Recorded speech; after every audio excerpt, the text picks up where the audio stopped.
రీసెంట్గా చాలా బిజినెస్లో ఫర్ సేల్ అని చెప్పేసి వీడియోలు చూస్తున్నానండి. అది ఈ వీక్లో నేను ఆల్మోస్ట్ ఒక 4 or 5 వీడియోస్ చూశాను. అంటే రన్నింగ్ బిజినెస్ అండి. నెలకి 2,00,000 నెలకి 5,00,000 సంపాదించే బిజినెస్లో జస్ట్ 3 months బ్యాక్ ఓపెన్ చేసిన, 6 months బ్యాక్ ఓపెన్ చేసిన సేల్కి వచ్చేసినాయి.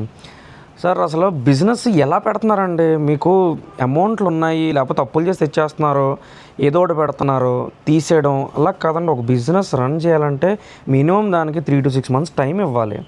మినిమమ్ మీరు ఆ గ్యాప్ కూడా ఇవ్వకుండా రన్ అవ్వట్లేదు, సేల్ పెట్టేయడం, అసలు డెసిషన్ ఎందుకు తీసుకుంటున్నారో అర్థం కావట్లేదు. ఇప్పుడు మీరు అలాగా బిజినెస్లు తీసేయడం వల్ల వచ్చే మెయిన్ ప్రాబ్లం చెప్పనండి, మీ చుట్టూ ఉన్న వాళ్ళు చాలామంది ఎఫెక్ట్ అయిపోతారు. ప్రతి బిజినెస్కి ఒక లాయల్ కస్టమర్ ఉంటాడండి. మీకు ఒక మిమ్మల్ని నమ్మి అరువు ఇచ్చిన వెండర్, తర్వాత ప్లేస్ ఇచ్చిన ఓనరు, అందరూ ఎఫెక్ట్ పడతారు.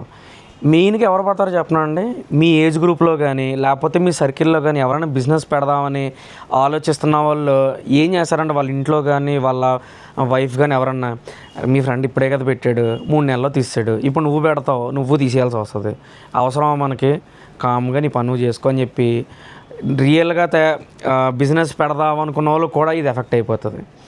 బిజినెస్ ప్లాన్ అంతా తెలుసుకోండి. పెట్టడం ఒకటే కాదండి, పెట్టడానికి ఇన్వెస్ట్మెంటే కాదు నేను మాట్లాడుతుంది, పెట్టిన తర్వాత రన్నింగ్ ఎలా చేయాలి, ఎంతవరకు మనం తీసుకెళ్తాము, ఇవి కూడా మీరు క్యాల్కులేట్ చేయాల్సిందే.